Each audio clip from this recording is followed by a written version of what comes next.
Hello everyone, welcome back. So before we get into this video, I just want to plug my shop. Guys, my shop is live. So I sell all these cute stickers as well as some A5 and A4 prints. So the link will be in my description. Please go check me out, see if you want to buy anything. That's all. Okay, so getting into today's video. So I may have bought a new sketchbook. As you can see here, this is my most recent sketchbook that I bought, and I made a whole video about starting the sketchbook and drawing in it, and I have been drawing in it, but I went out and bought this new really big sketchbook, and this sketchbook is bigger than A4. And I do just want to say thank you to Ft.Ohuhu for sending me their 30 acrylic marker set. It is so cute. It comes in this little case, like a travel case, and these are all the colors here that come in this 30 pack. This front design is so cute, and also the fact that it comes with a case makes it really portable, so I think it's really easy to just chuck in your bag and then you're on the go. And yeah, so these are just all the markers here, and oh my god, I think I'll show you guys soon, but they come with these little love heart and stars on them, and they're so cute. But yeah, these are the two swatch cards, so they give you black and white because they are opaque acrylic markers, as well as these spare nibs, and also a little instruction and information palette. Wait, pamphlet. Oh my god, sorry, totally lost my words. So yeah, just like this, you just shake it before you start pumping out the tip to get the color to the tip, and then you're ready to go, basically. This actually did take quite a while, so I did just skip over this for you guys. But yeah, these are how all the colors turned out. They're all really nice and bright and really vivid, and yeah, very, very nice bold colors. Okay, so going back to what I said at the start. What did I say at the start? I said the new sketchbook. Okay, yes, I bought a new flipping sketchbook, this gigantic sketchbook. It's 200 GSM and it's by Fabriano, but it was $50, 50 NZD, so it was very pricey. But you know what, I was like, go big, go home. What am I gonna do? Go big, go home. So that was the mindset I went in.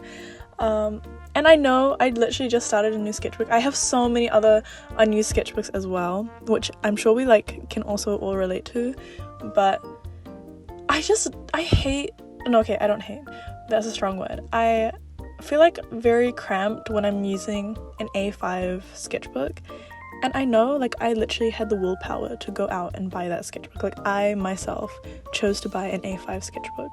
Because, I always see sketchbook spreads online, and I'm always these are so cute, these are so fun, and I kind of wanted to have that experience. So I thought I could do it. I've done this before where I buy A5 sketchbooks and I think I'm gonna fill it out, and then I don't. But I do like how portable they are. They are very you can take them on the go, whereas this one is quite big, and just in general A4 sketchbooks are quite big to take on the go. And also I feel I want to use this more as my pretty sketchbook, because it was, one, very expensive, and two, I think the paper quality is really, really good, and I don't want to not that I'm wasting it with just normal sketches, but I think I'd prefer to just use it when I know I want to draw and / paint in color. So yeah, I want to save the sketchbook and then use up all my current ones that I also have. But yeah, so this is me starting this new sketchbook, and for this I just wanted to do a cute little Pinterest girly design and just incorporate my style into it, and then add some cute bush and flowers. So we've got that going on, but I thought it would be fun to talk about my art journey and how my school experience has impacted my art journey, just because I feel maybe not majority, but I know a lot of you guys that watch my videos might be still in school, and I feel for me, my last years of high school really impacted my art style and not how I found, but really impacted what I liked like what I drew and the subject matter and also the techniques that I used really like impacted me now. Wait, let me rephrase that. So I want to say, once again, what I was trying to say, so just how my high school experience in terms of my art has impacted my overall art, basically, is what I'm trying to say. So I already knew that I wanted to take artistic subjects in high school. So my subjects in year 13, which is my last year of high school, was art history, painting, business, English, and design for a bit, but design didn't really last. And I dropped it. Well, I dropped another subject first. I dropped stats and I picked up design. It was really messy, those two, but anyway. So painting and art history really impacted my own personal art journey, I feel, just because in my painting class I was already going out of my comfort zone because I was drawing and painting things that I wasn't really familiar with, like a lot of scenery, a lot of like people, but in more of like a impressionistic and realistic kind of painting style, which is definitely not my style. I really like, well, at the time it wasn't. I always really liked drawing stylized and very like cartoonish kind of people. And you know, like for painting class we had to do like artist studies and like remake like an artist's work, and we had to like study different time periods. And also in art history we did also study different time periods and different artists in that sense, but it was more like a written form. But I feel like that's where I really developed my love for Impressionism, and I really liked Impressionism, and I kind of started incorporating that into my own personal painting style, which I still use actually today, but it feels very stagnant now because I'm not continuously like, not that I'm not learning, but maybe I'm not growing as much as I did when I was pushed out of my comfort zone. So that is something that I want to kind of tackle more when I have time to paint. Actually, the year before, in year 12, when I took painting, I was so humbled. Like, I was getting like it's called merit in the New Zealand curriculum, but it basically just means like there's 3 levels. There's achieved, merit, excellence. Merit is just like average, like mid, basically. So I was really humbled because in year 12 I was like averaging like merit, so it was like mid. Like obviously it's subjective, but I understand looking back at it now, like maybe my ideas were kind of creative-ish, but it was really my application, like my technique, it was not there. And I can see that now, and I didn't want to take it personally, but obviously it made me feel really bad about my art. And going into year 13 I was like, okay, like I really need to get more feedback when I'm doing my painting works, because the main like factor in year 12 for me was like I was really last minute. I was doing everything really last minute, so I didn't even have time to get feedback, like proper feedback. So I think that's another thing is why I was getting merit and why I was not growing as much as I did in my last year in year 13.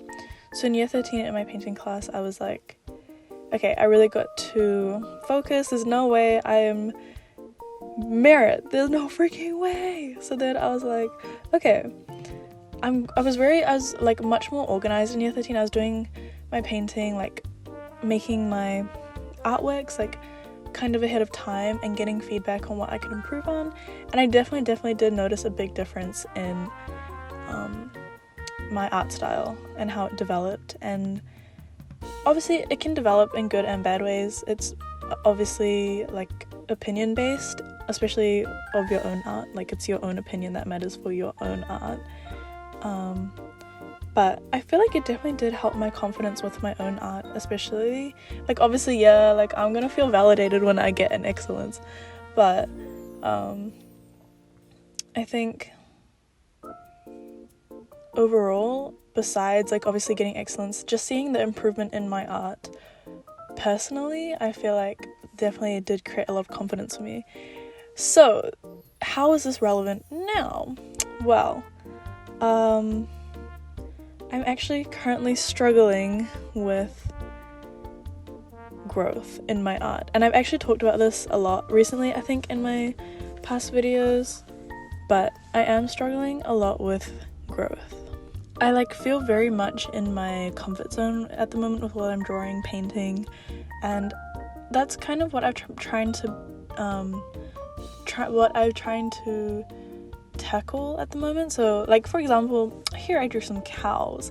Really not my forte, really not something that I can just gravitate towards, so this I had to open up a reference.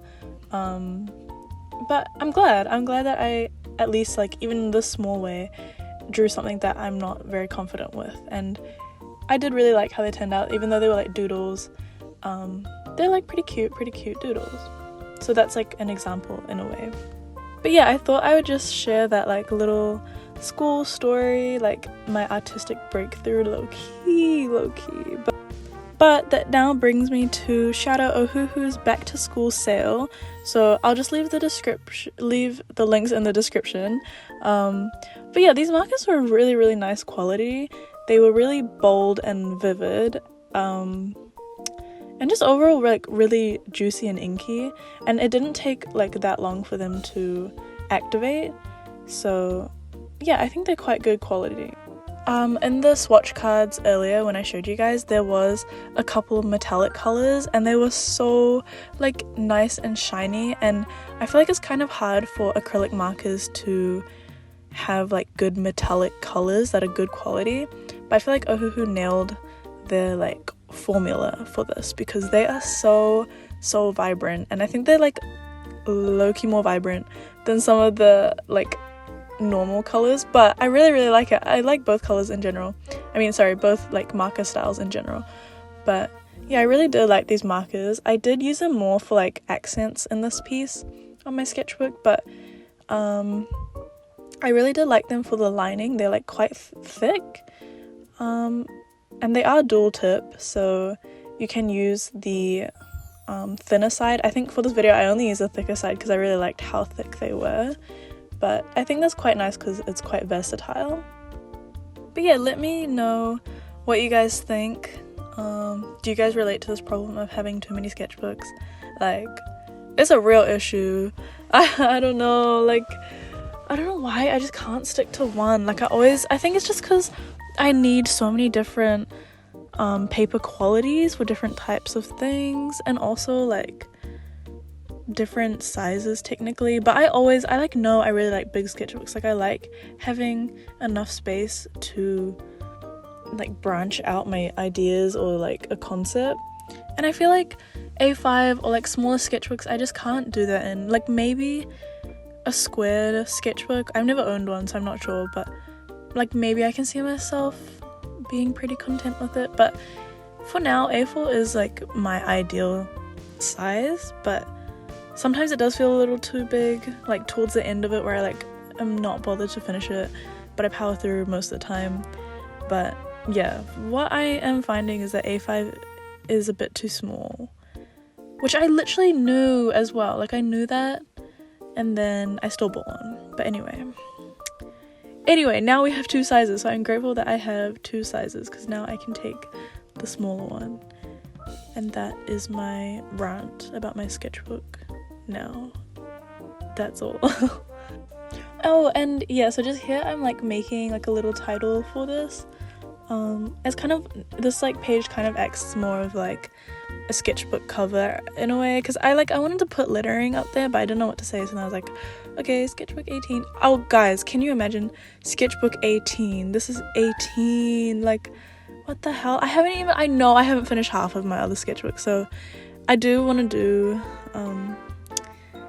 like a video of me documenting trying to fill those out, because it's so serious. Like what the heck? But yeah, just going in with some colored pencils now, and yeah, I think we pretty much at the end of the video. Guys, do please check out my shop if you can, if you want to. Hey, if you got some spare time on your hands, please, it would mean a lot. And yeah, that is all. Thank you guys so much for watching. Check out Ohuhu's 30 acrylic marker set, and yeah, I'll see you guys in the next one. Bye bye.